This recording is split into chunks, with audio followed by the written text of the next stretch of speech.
let's address some common challenges weightlifters face during training and also competitions.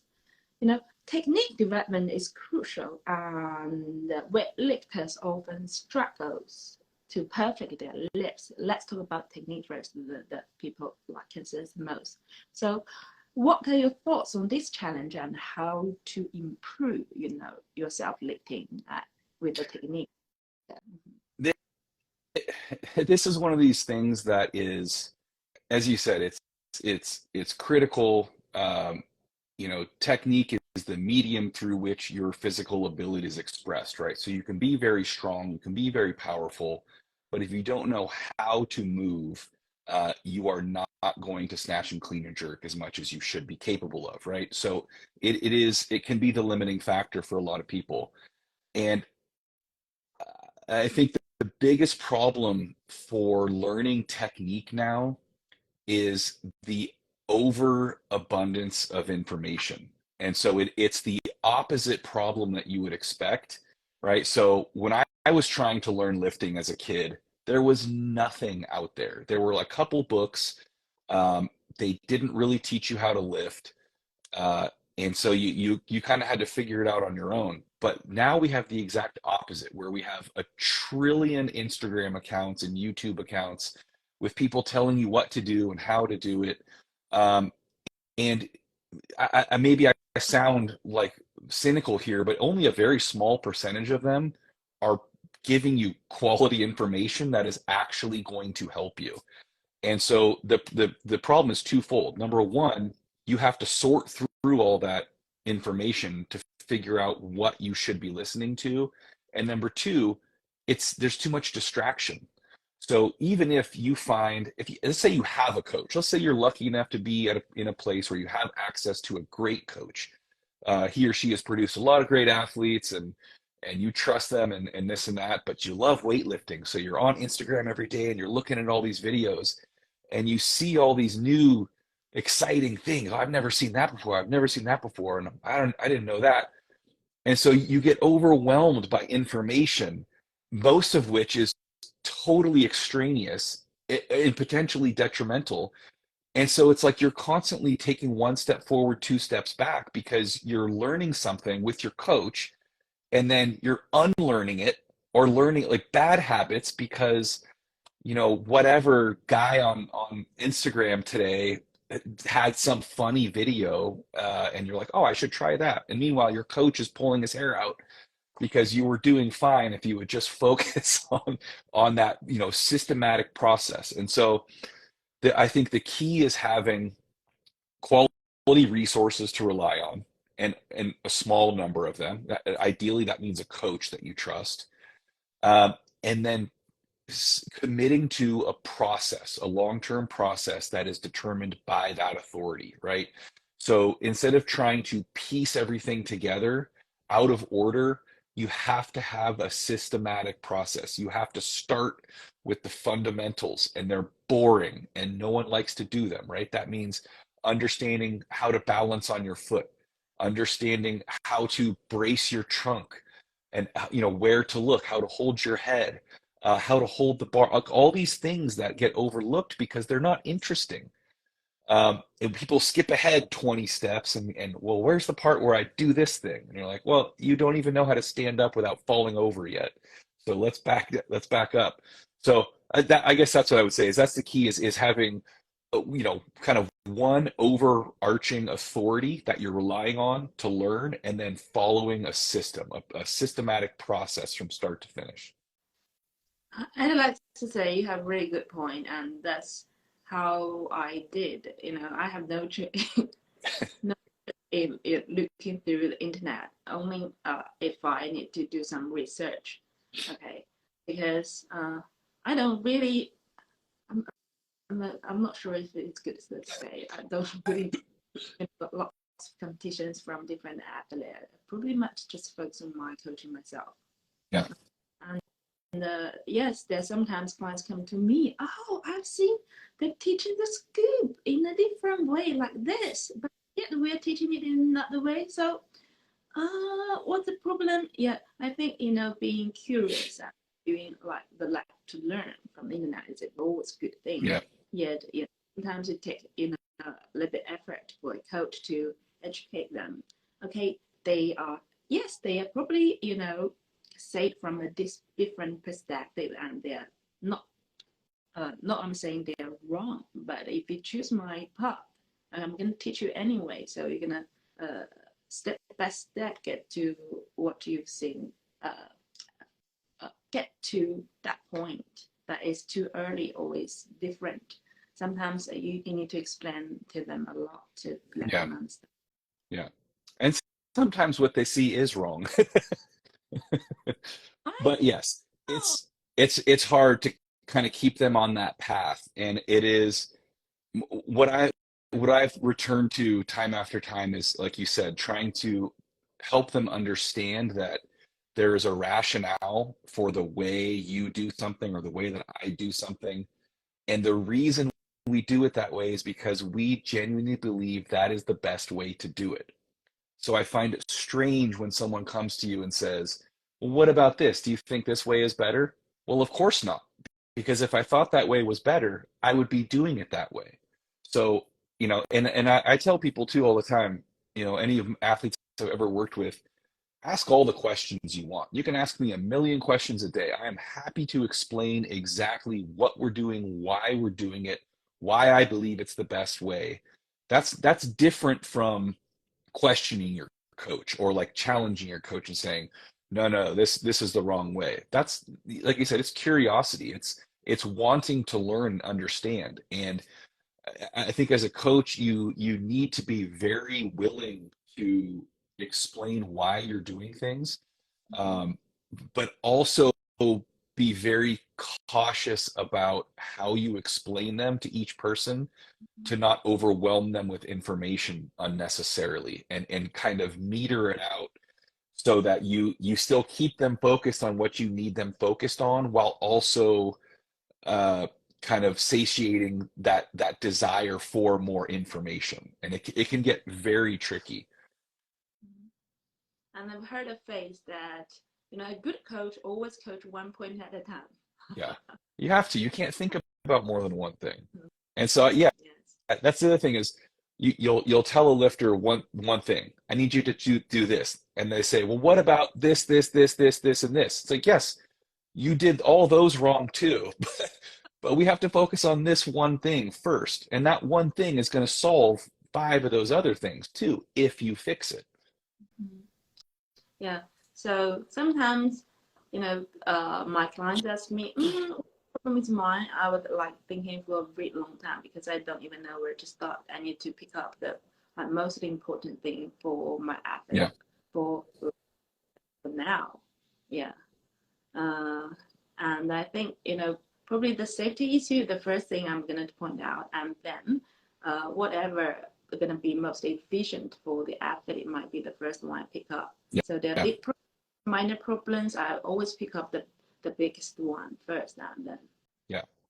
So I like advice that rhymes. So I say you start correction with the first and the worst.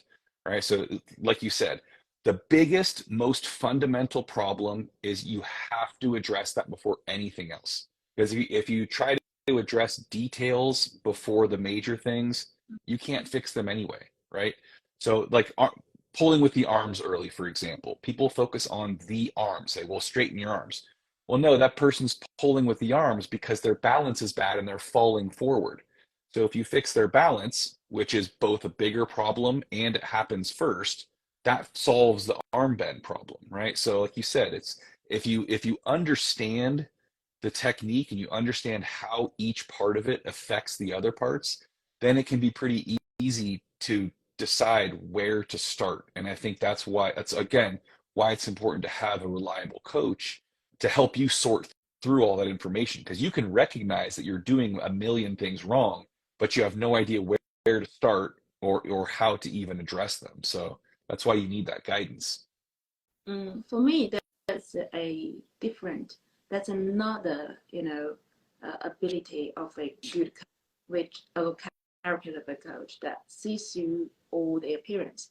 Because if you have been lifting only for 3 months, you can point out, the problem of the red lifters. The bar flies away from him, or Yeah. you pull from. And if you tell them to not pull from hands or keep the bar close to body, is a useless cue Right. unless you understand to your athlete, like your balance shifting forward and backward. There are millions of ways you can keep the bar close to your body. You're going to use the hands to put it back. You're going to lean backward. None of these are good cues for the athlete. So you have to find out what's happening to them and correct that thing that actually causing that the bar live off his body, and you're going to change that. That's the best way rather than just telling the bar close to your body. I think that's nonsense. And one of the drawbacks to the internet now is because every content is all short format. Everyone wants 30 seconds to 60 seconds of information, and they want a simple answer to complex questions. So arm bend is a perfect example. How do I fix my early arm bend? And my answer is, well, it depends on why it's happening. And here's a list of possibilities. And for each one of those, there's probably a different fix. And so you can't, and you understand this as well as I do, when you're trying to make content, is you want to try to simplify as much as possible, but there are certain things that you can't simplify anymore because it's just wrong, right? You can't, like you said, okay, if you're swinging the bar away, I want you to think about keeping the bar close to your body. Well, that, like you said, that's a useless cue. It doesn't mean anything. And they probably already know that the bar should be closer. And so just telling them that isn't helping them anyway. So you, at some point, as a weightlifter trying to learn, you have to recognize and accept that not everything can be reduced into a quick, funny thing like first and the worst, or a 30-second TikTok video, 15 seconds of which is just dancing. Like you have to get in and get into more detailed information eventually if you want to truly master it. If you want to just have fun, then you do it at the level that you enjoy, right? And that there's nothing wrong with that. But when you expect to get as good as possible, you have to work through those details in order systematically. Very good point, and I totally agree with you. So let's move the next. Okay. So apart from the technique, I think like many challenge for the athletes is actually strength and power development. Like for me, I believe my technique is okay, but it's like for lack of training, probably just like strength and strength, strength and power, two different things. Yeah. So how do you suggest weightlifters tackle these problems, especially facing like plateau or like strength imbalance? I I personally find more difficulty getting lifters stronger than I do getting them to lift with better technique. And of course, it varies with lifters, but to me, I think that is the harder thing to develop with someone who is not naturally strong, right? So the real secret to successful weightlifting coaching that nobody likes to hear is you have to recruit better athletes. All right, you can't, as my grandfather used to say, you cannot make a racehorse out of a donkey. Like you have to have the raw material to work with. And so you can be the greatest coach on earth. Um, if you have someone who is, they they do not have the genetic predisposition to get very, very strong. You can get them stronger and you can get them more powerful, but they're never going to be a world record holder weightlifter. And I know that's sad. Everyone says, well, if you believe in it, you can achieve in it. Well, it's not really true. So to me, the key is, and this goes back to what I said very early on, as a coach, you have to be willing to use whatever method works for each individual athlete. So all of the athletes I coach, they're all on totally different training programs. Um, and so the goal for me is to find what develops the strength for this person, not for everyone, but for this person best. And so for some of them, it's going to be, maybe we tend to squat with higher reps, sometimes even 10 reps, not a lot, but sometimes. For some of them, it's only singles and doubles. They need a lot of training volume. They need to squat often, 4 or 5 days a week, many sets. Other people, 2 days a week. And so I think the key, again, as a coach or even as an athlete, is being flexible and being willing to experiment instead of getting locked into one method or one idea because you've seen it work with one other person. Or, you say, well, my hero weightlifter on Instagram, this is how he squats. So this is how I'm going to train my squat. And then 2 years later, you haven't gotten any stronger. The plateau you're talking about, what you need to do is reevaluate what you're doing. Why is it not working? And sometimes it takes a minor change. Maybe you just have to reduce the volume a tiny bit, but often it's a completely different approach, and you need to completely change your philosophy about how you are trying to get strong, because clearly what you're doing is not working. And so I think that the the trick is to, again, find what works for you individually, not just try to mimic what you see other people doing, because the chances are it's not going to work for you the way it works for them. Yeah, that's pretty true. That's very much true. So I had a friend not doing Olympic weightlifting who is doing like powerlifting. He used to be an athlete, and then he found he has no talent in the coordination. So he quit Olympic weightlifting and still doing the powerlifting. The reason he stepped into powerlifting is because he saw someone deadlifts and he said, I want to try. And the first time he attempted 180 kg. Okay. So that's why we select athlete rather than, we Right. everyone, because for him, his starting position 180, and then he's gonna to improve for the next 80 kg. He's world champion. And for us, if I start lifting probably 40 kg, I progress even 100 kg. That's not gonna make me a world champion. Right. Yeah. And so I think we all have ideas of what we want to achieve in a sport. So weightlifting specifically, we all want to be the best we can possibly be. And I think that the key is not to sell yourself short and say, well, no, I can't achieve this. By all means, set high goals, have high expectations for yourself, but understand that there are things beyond your control. When we're talking about physical ability, there's only so much that training can influence, right? It's like saying, I want to play in the NBA. Well, you know what? I'm 5'11", and I can think of Spud Webb and Muggsy Bogues, who were short basketball players. There's no amount of training I can do that's going to make me 6'8", right? So and if I want to be a gymnast, now I'm too tall, right? So there's things that you have to work with what you have, and produce the best results with what you're working with, rather than setting yourself up for disappointment by saying, I'm only going to be happy if I can be as good as, Deng Wei, or, whoever is your favorite lifter. And understanding that you can do so much in the sport and achieve so much, and derive all the satisfaction and pride from it, just by achieving the most that you are able to achieve. Mm-hmm. Yeah, I think setting up a goal, setting up a reasonable goal uh, is a task for an athlete, just like for ordinary people as well. Is not setting up the insane goal like I'm gonna compete in this life. Yeah. In 1 year, I'm going to go to the Olympics. No, you're not. And then for the majority of the time, no, you're not gonna go No. there. Yeah.